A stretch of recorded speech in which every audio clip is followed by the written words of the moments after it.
Patrick Stewart, who played Jean-Luc Picard on Star Trek: The Next Generation. He was watching TV, flipping channels just like we were, and comes across Red Dwarf. And he was like, this is a Star Trek ripoff. And he picked up the phone to call his agent or something to like start a lawsuit. And then he just like, he was on hold or something. He was still watching it, and he just cracked up laughing. And he was like, you know what? This is actually nothing like Star Trek. It doesn't take itself seriously or anything. Like, and he put the phone down and he just became a fan. And somebody had asked, like, "Oh, are you single?" And she's like, "Well, I have somebody back in England, but I'm here, so you never know." And I'm like, "Oh, giggity!" Like that on TV. Dang. Yeah, that's crazy. Wow, that's progressive for the late 90s. Kind of like Star Trek. Like season 3 is kind of where everything starts to come together, where everybody works really well together. Same thing with Red Dwarf.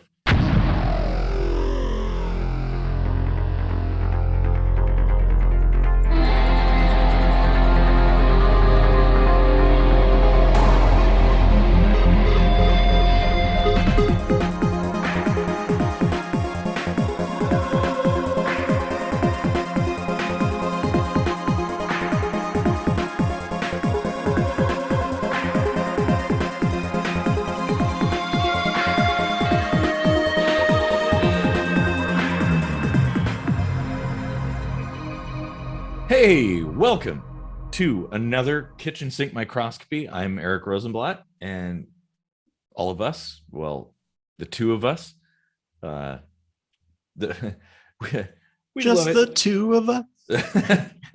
Well, I was thinking of something else, like the four of us, but we'd love it if you'd like and share this video and subscribe to the channel. It really helps, leave comments down there, discuss things. That's what cool people do. And I just happen to be Casey Rochford, the one and only. Well, no, actually, there is one other somewhere in France. I remember on Facebook people being like, "Hey, I sent you a friend request. You've got like the cat picture for your profile, right?" And I'm like, "What?" Anyway, hang out to the end of the episode because we write our own music, and there's a new song every freaking episode. So that's really cool. That's our gimmick, one of many, and you're gonna love it. I guarantee it. So I guarantee it. What do you want to talk about tonight? Well, we've done a few things regarding Star Trek and stuff, and I'm sure anybody that knows either of us knows that we're huge nerds, and love our science fiction and spacey kind of stuff.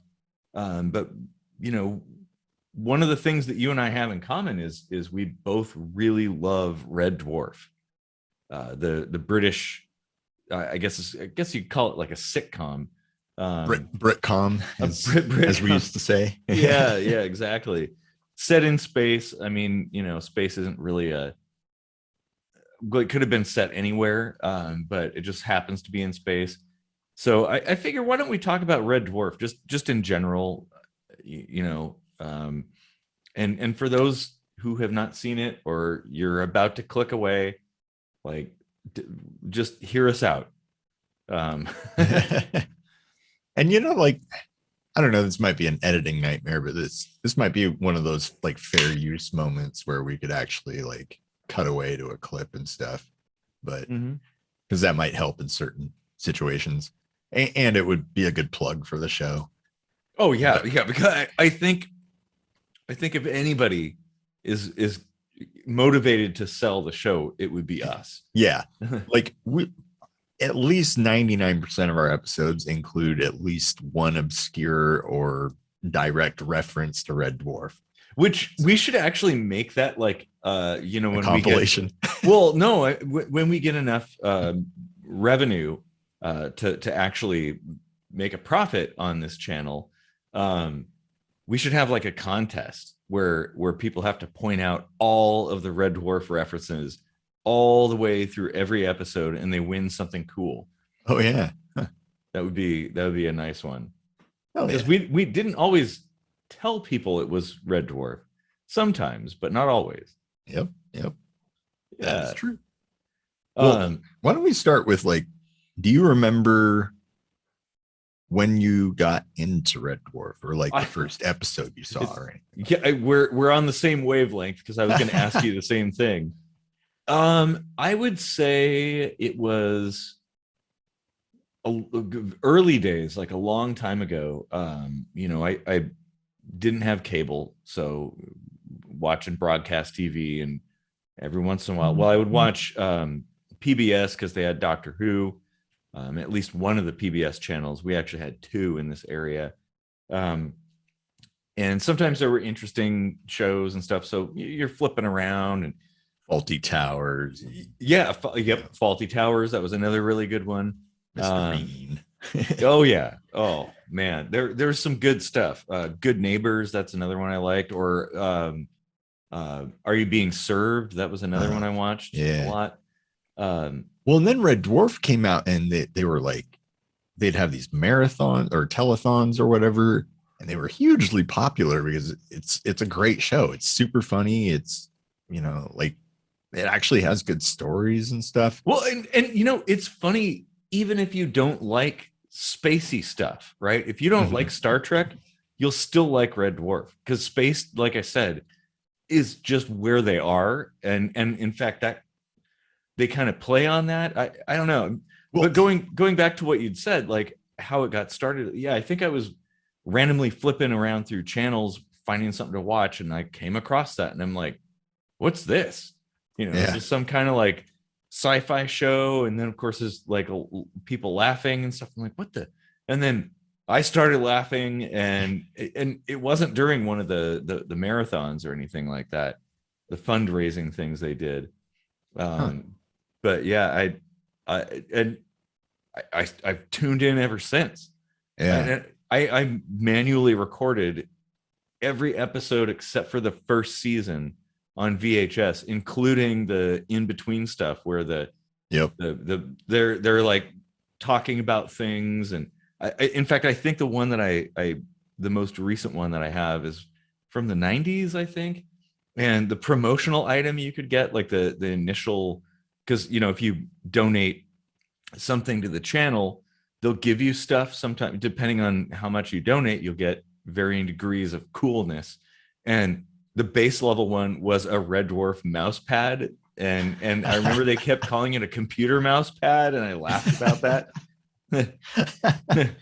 As opposed to a microwave mouse. That would be how about you? How did you, where'd you first get introduced to it? I was pretty young, so I can't remember the exact episode. I just remember like the first scene I walked in on, like my dad was flipping through channels, and I think he was watching it. And I remember just sitting down on the floor and being like, oh, this is kind of awesome. Like it's a little sci-fi, it's a little comedy. And I remember it was Rimmer and Lister in their bunks. It was one of those scenes in one of those seasons. Which what were many for, like, I think the first 3 seasons, maybe something like that. Well, yeah. That was like heavily. 4 or 5. Yeah. And yeah, I was hooked from that point on. And, I would look forward to the marathons, and I'd tape the whole thing. And sometimes I would try to like edit out the phone call portions, and I would like accidentally cut off part of the episode. And, I don't know. And Channel 9 kids today don't understand. Yeah. Channel 9 in the Seattle area here, like when they did one of their marathons, sometimes they'd have people from the show. Like my most memorable one was when they had Chloe Annette on. Oh, nice. And they asked her something about like being single or something like that. Like, because people could submit questions as part of their donation. and somebody had asked like, "Oh, are you single?" And she's like, "Well, I have somebody back in England, but I'm here, so you never know." And I'm like, "Oh, giggity!" Like that on TV. Dang. yeah, that's crazy. Wow, that's progressive for the late 90s.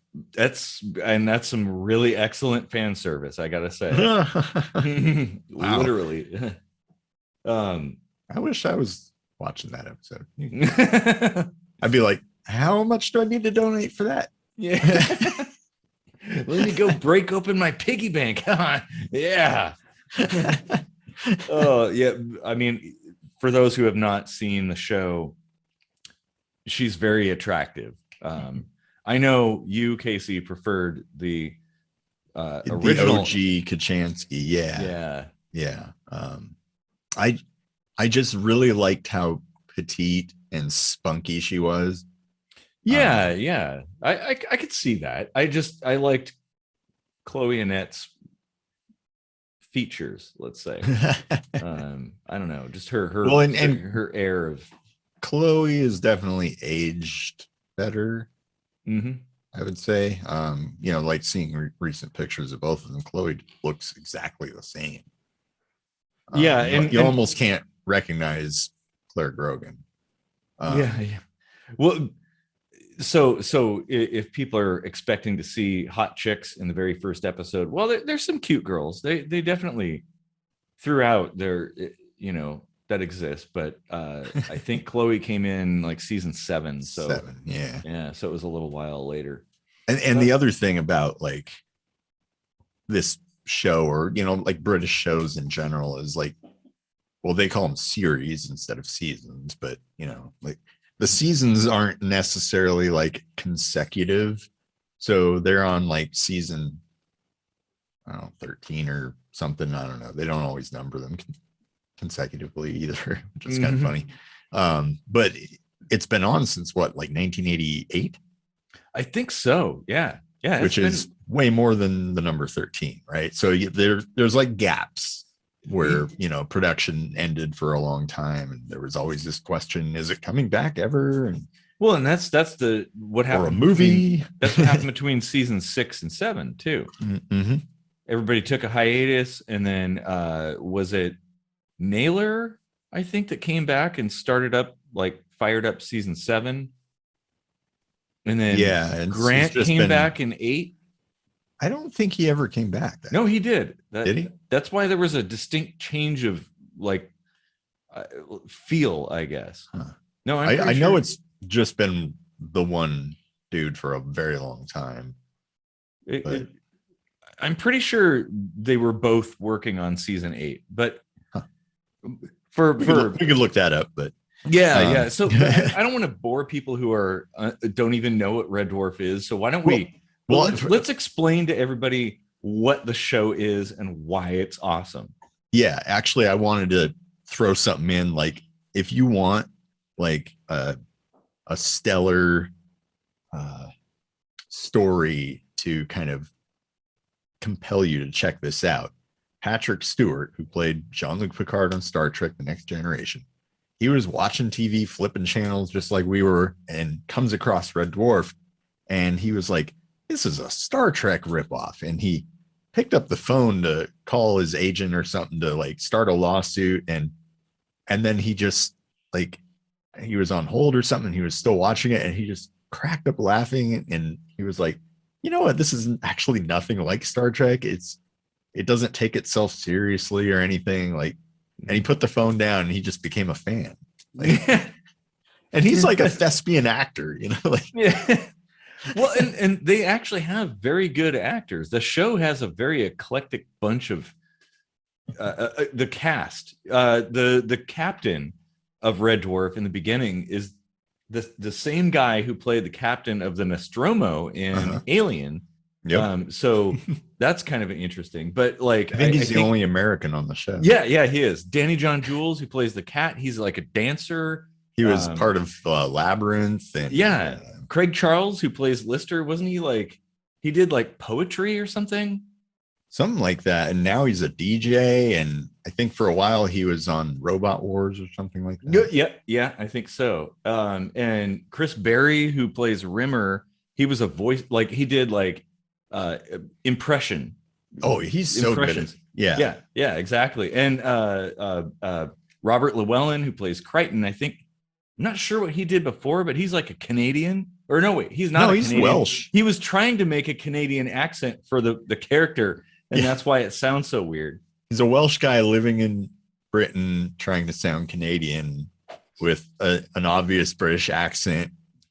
Yeah, but it's awesome. so his style is so quotable. Well, so okay, I guess we should kind of outline now that we're in it for a little while, like I don't know how 10 minutes or something in. What is Red Dwarf? Right. So in essence, it's a comedy show. It's a sitcom. There's lots of very funny things. The writers, the actors, everybody's very, very witty. There's some moments I've like had to take my glasses off because they were pooling up with tears of laughter. It's that funny. Like my stomach has been hurting. Like I can't stop laughing that so hard. Essentially, it's like it begins with this mining ship out in space. There's a catastrophe. Everybody dies except one guy who's Lister, and his cat who's way down somewhere, you know. Yeah, they were both sealed in like lead stasis. So millions of years stasis, and the cat was. So Lister is in stasis, and millions of years goes by while the ship is drifting out. The cat evolves. There's a whole cat race because the cat's pregnant, so it gives birth, and all the cats, like they live for millions of years and evolve into the species of cat people. And the only one we only see like maybe two of them, the cat, and then that one like religious figure. The priest, throughout the entire episode. So they just kind of imply that like something happened. And then here's the thing though, like I would say like people should probably start on season 3. Just knowing this background is enough, because that's where it like really kicks into high gear. And everybody's everybody's got their grasp of their character, and they're gelling with each other. So for the pre-season 7, I'll fill in the rest of the characters. So yeah, there's Lister, there's the cat, then because the ship's computer, Holly, who's also another character, so he'd be the 5th character. Excellent character, by the way. Like, he's perfect. He realizes, Lister's all alone. He needs a friend, right? So why not resurrect his bunkmate, who is super annoying? Resurrect his bunkmate as a hologram, because the ship can create holographic people. So that's where Rimmer comes. Only one at a time. Yeah, one at a time. So Rimmer is the one. And then a little later, they encounter a crashed ship with nothing but a droid, basically a robot, living there. All androids. Everybody needs good androids. The whole crew is all dead, and he doesn't even believe they're all dead. Actually, that one episode has a completely different actor than the rest of the entire series. But so they pick up this android guy, Crichton. That's Crichton with a K. And so now they're all on a mission to get back to Earth. And that's kind of the gist of it. At least until season 7, when it starts changing, where they lose Red Dwarf and they're only on Starbug, which, by the way, Starbug 1 is the name of my green Subaru Outback, or not Outback, but Forester.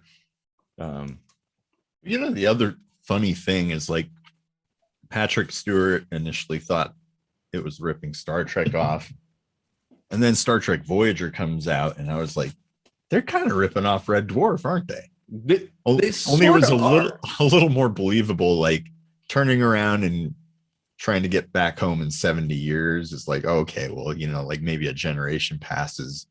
But 3 million years, it's like you're gonna be dead before you get like anywhere near 2,000 or 2,999,000. So like, Yeah. But I guess that it's the hope of getting back and stuff.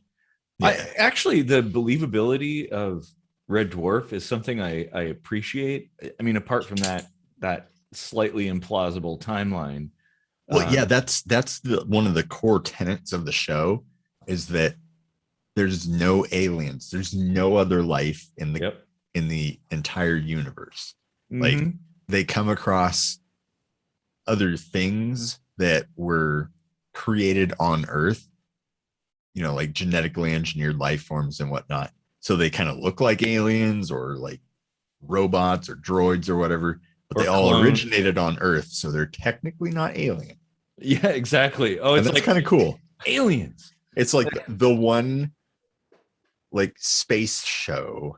I mean, there's been some movies or whatever that don't include aliens and stuff out in space, but like it's been the one space show that has zero aliens. Yeah, well, and in fact, that concept is kind of at the heart of several really funny scenes Yeah. in various episodes. Was the Quagars, Yeah. you know? But yeah, like because Rimmer, the hologram, he's constantly in search of extraterrestrial life. He's like aliens. Mhm. and and he's always got like some grandiose idea of what they're gonna look like, and urine comes out the top of their head. Yep. Oh man, But it's I think that's a really cool idea because it's like usually when people watch space shows, it's because they have this hope and this imagination of what's out there, and there's nothing out there. Just yeah, bleak emptiness. the Inquisitor. That's another really good episode. Oh yeah.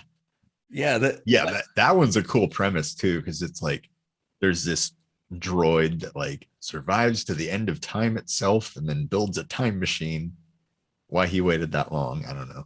And then he like goes back and like eradicates people that like waste their life and give the different sperm a chance to like be that person.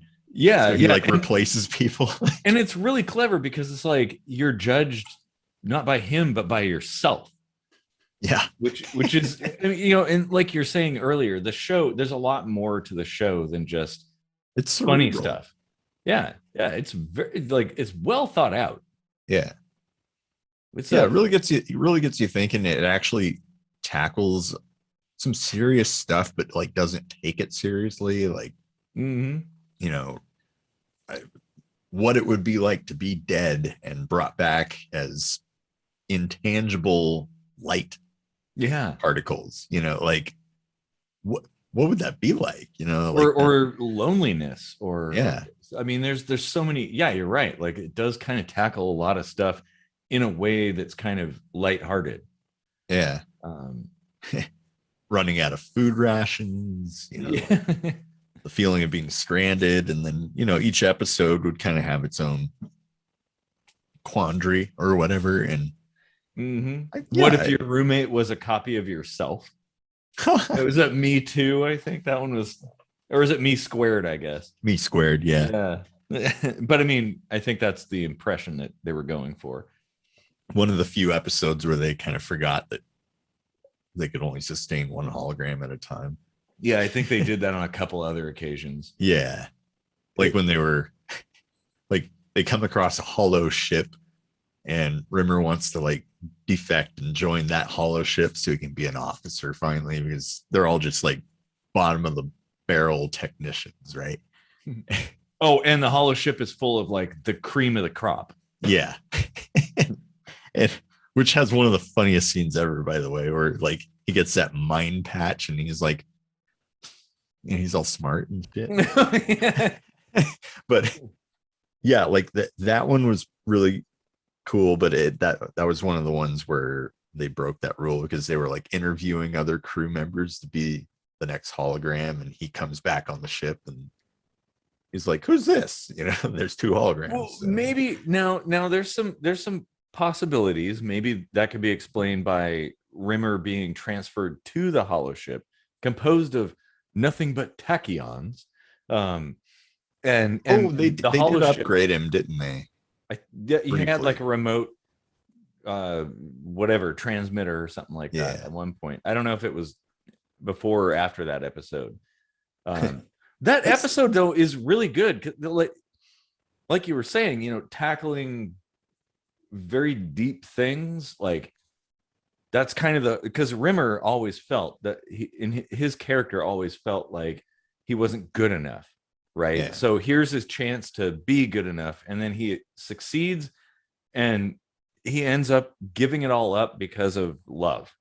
Yeah. You know. Well, yeah, there was a lot of deep shit in that one, because it's like, yeah, he was intangible, and here he has an opportunity to physically interact with other people and things. It's like, who wouldn't do that? Like, if you just spent like 5 years not being able to touch anything, and it's a rule that you have to have sex. Yeah, at least that was the other twice a thing I was day. going to come up with and say is like, you know, on the surface it sounds just like puerile and raunchy or whatever, but it's really healthy actually. Like, our society would do very well to just normalize sex and be like, you know, sitting around with a buddy at a bar or something and being like, yeah, I just need to get laid, and you know, she's like, well, let's just go back to my place and you know, get off. Well, you know? and like, what's wrong with that? in the hollow ship society, wasn't it considered the height of bad manners to refuse a request for sex because it was seen as well, I've always been complimented on my good manner. I mean, I can't sing enough praises of this show, and even as time has gone on, it's kind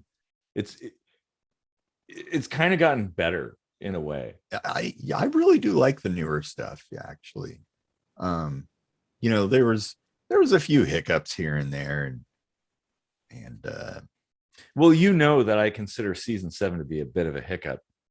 Aside from Chloe and Annette, I will give that a pass. I don't really mind season 7 all that much. I used to not like 8 all that much, but it grew on me. So like, there isn't really anything I dislike. Back to Earth was like a little, like, that was their attempt at like a movie / 3 consecutive episodes is kind of how they framed it. But there were some funny things in that though. Yeah. Well, I especially liked how they kind of didn't take themselves seriously and based it on loosely, well, not even that loosely, really, on Blade Runner. Yeah.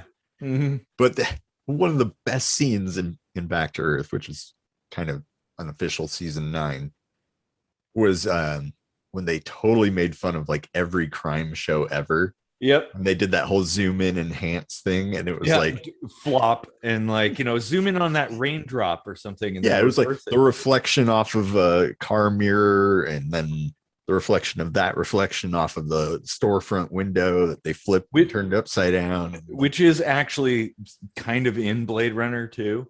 Oh, is it? Yeah, because Deckard gets a photograph, and in the future photographs are like 3-dimensional, and puts it into a computer and like zooms and enhances through. Oh, that's right. Yeah. So, but you're right. Like that's something that's used all the time. One of my favorite YouTube videos is one called, like, I think it's called Let's Enhance, where it's all of the clips set to a song, all the clips of people saying like zoom and enhance and like enhance that. And, you know, they're like, what the fuck is enhancing? That did kind of poke fun at that a lot. God, I mean, season 7, I don't mind it. I think it's all right. It just felt so different than the rest of the episodes, and that might be because I think it was Naylor that was in charge by himself, and a lot of time had passed. So the budget grew, the special effects technology became more ubiquitous, and so there was like a super noticeable difference in the production quality. That was the first season where they did 8 instead of 6 episodes, and they didn't have a live audience either. Yeah. So that was new. So like everything about it was very different, and that was a little jarring at first. I'll admit I was like, Yeah, and Rimmer left like halfway through, and yeah, the Rimmer song, like there. I guess what rubbed me the wrong way was like there were far too many like ultra goofy moments. That I guess now thinking about it weren't that bad, but at the time I was like, ooh, this show is definitely different now. The world's best double take was in season 7, where when they end up back in time on Earth and they like zap into the Texas Book Depository and bump into Lee Harvey Oswald and like knock him out of the window so he misses and doesn't kill JFK or whatever. This chicken's really good. Which is actually like a really well written episode. Okay, that's true. That one, yeah. But that's the not part chicken, where like that's that man we found back there. Yeah. But the part where Crichton is like, explaining like where JFK got shot, and he's standing next to a box of or a stack of boxes that says Texas Book Depository, and he's like, I believe he was shot from the Texas Book Depository, and he looks over and he's like, it's so perfect. Oh, there's so much good stuff in that show. Like, and I kind of like the earlier stuff because of like you said, in season 7 the budget grew and more special effects and stuff.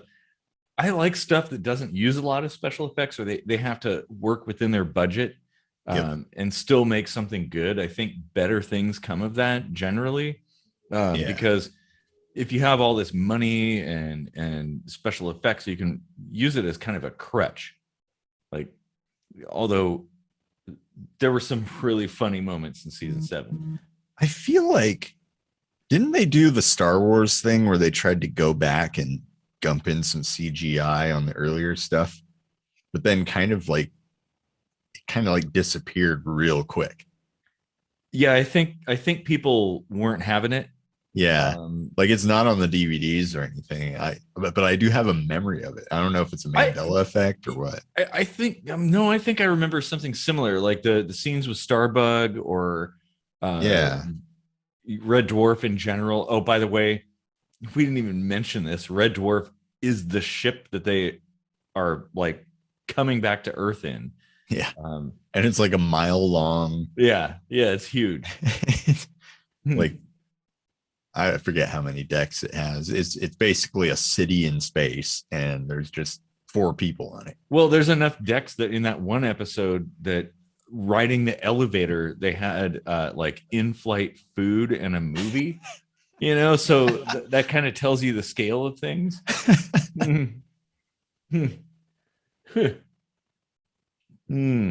Yeah, that was there's so many, like, the dry British humor is like at its peak performance in this show. Yep. There's always something that's going to crack you up. Like, if you give it a fair shot, if anyone gives it a fair shot, watches a handful of episodes, like, what would be the episodes you would recommend if somebody wanted to watch just 3? Oh, Backwards would be one. Let's see. Oh man, that's tough because I'm trying to think from the perspective of somebody who hasn't seen it before, but that one would certainly be one because it's not really very spacey. It's more kind of like Star Trek 4, I guess. Like they're on Earth, but everything's going backward, and it gives you an idea of the style of writing and the humor. And I think wasn't Doug Grant was like in one of the scenes. He's the guy like smoking a cigarette in reverse. Oh yeah, I think so. Yeah. So there's like these little cameos in there. That would be one. And they threw in an Easter egg like for anybody that took the time to like reverse it and see what they were really saying. And there was that stage manager that was like, any of these sad gits that take the time to reverse these, they're just losers, you know. Yeah, it's a really well put together episode. What's the one with the despair squid? Back to reality. Back to reality. That's a good one. Mm-hmm. Let's see. Trying to think of something else. I'm trying to think of a cogent paradigm. I'd rather have a good example. Another Red Dwarf reference that we use all the time. I don't know. Like, I think you're right. Like, season 3 is a good place to start. Like, yeah, the first 2 seasons you should go back and watch after you kind of get acclimated to it, because there's a lot of really good stuff in there. Yeah, because they're all funny, but they're good when you already know the characters. Mm-hmm. You don't have to sit through the character development and all that stuff.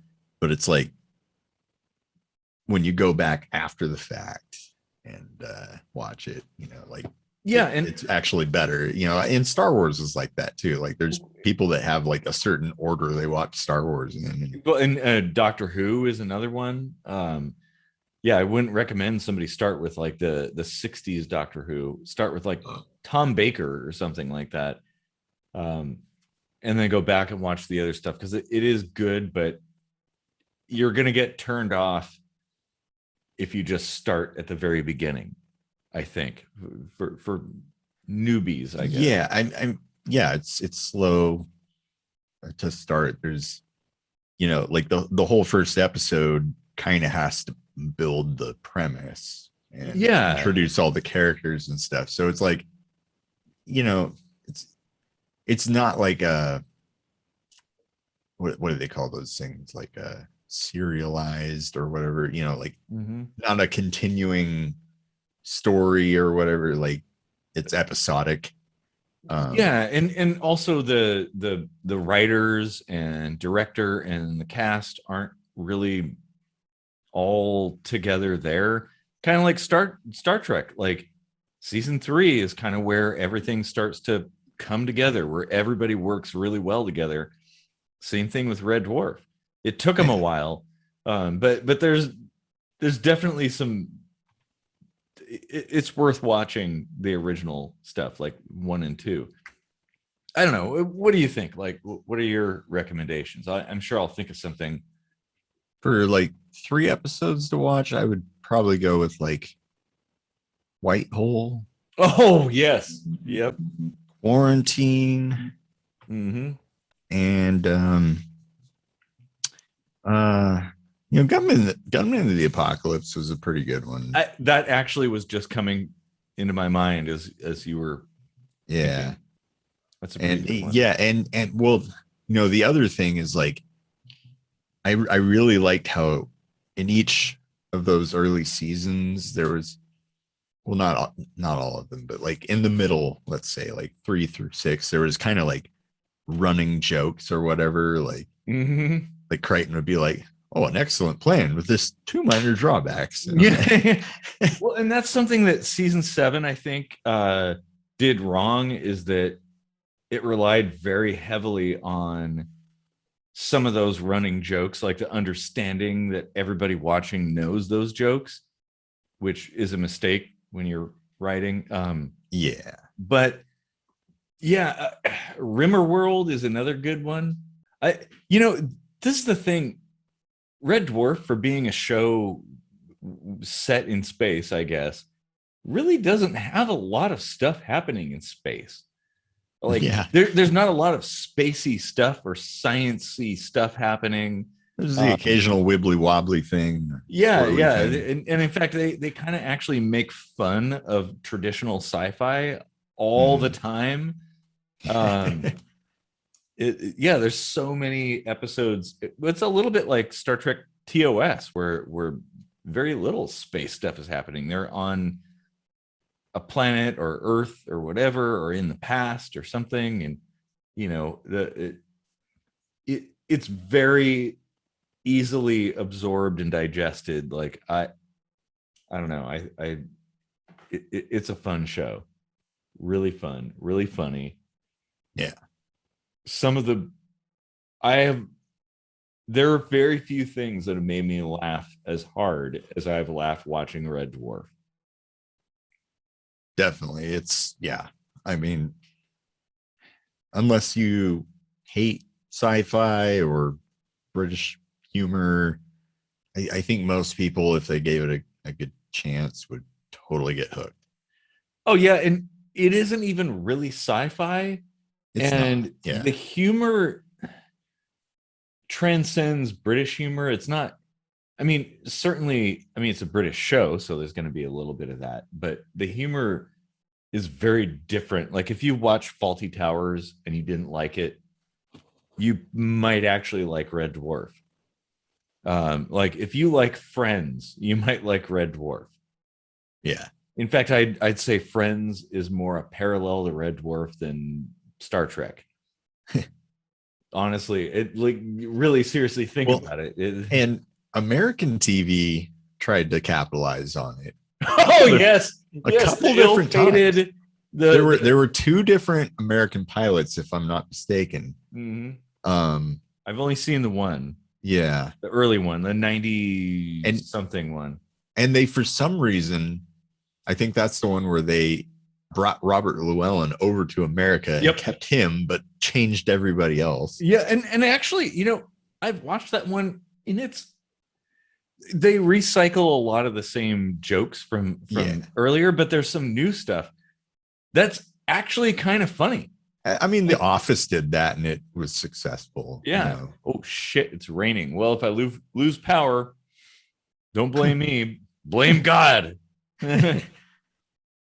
But the other kind of not so related, it wasn't like a reboot sort of situation, but do you remember that show Homeboys in Outer Space? Oh God. Whoa. I swear that was just ripping off like Lister. It was basically just two Listers, and they had the space hoopty, and Yeah. Oh my God. I had and James Doohan played a Scotty like character, but his name was like Skippy or something. Like I almost forgot about that. Oh my God. That now I'm gonna have to watch that. Oh man. Yeah, talking about ripping off things, I think that might have. But So anytime America is like, hey, let's make a version of that, it's got to be good because they see the potential. Oh yeah, yeah. They screw it up, but that's not the fault of the original. No, it's like lost in translation across the pond, basically. Yeah. They did that with Doctor Who, with the Eighth Doctor, which was like a one-off, like made for TV movie, and it was actually really good, but didn't go anywhere. I just don't think Doctor Who has enough traction in the US. I mean, it does have a lot of fans, just like it does now. Like now that it's like all new and CG and shit. Like yeah, I never really got into it that much. Like I remember the Tom Baker era and watching it here and there and stuff, but like I gotta admit, I haven't seen like 99% of it. So I've probably seen like 99% of it. But I recognize it's not for everybody. It's definitely like my absolute heartthrob favorite series, Blake 7. Oh, I even have I have this right here from Blake 7. So, and also a model of the Liberator, downstairs that lights up. But those are definitely things that not everybody's going to like. You know, some of the buttons light up. Well, the back of the ship does, like it does in the show. But Red Dwarf is way different than that. Like it's universal humor and situations, and I love the fact that the other language is Esperanto. Yeah. Throughout the show.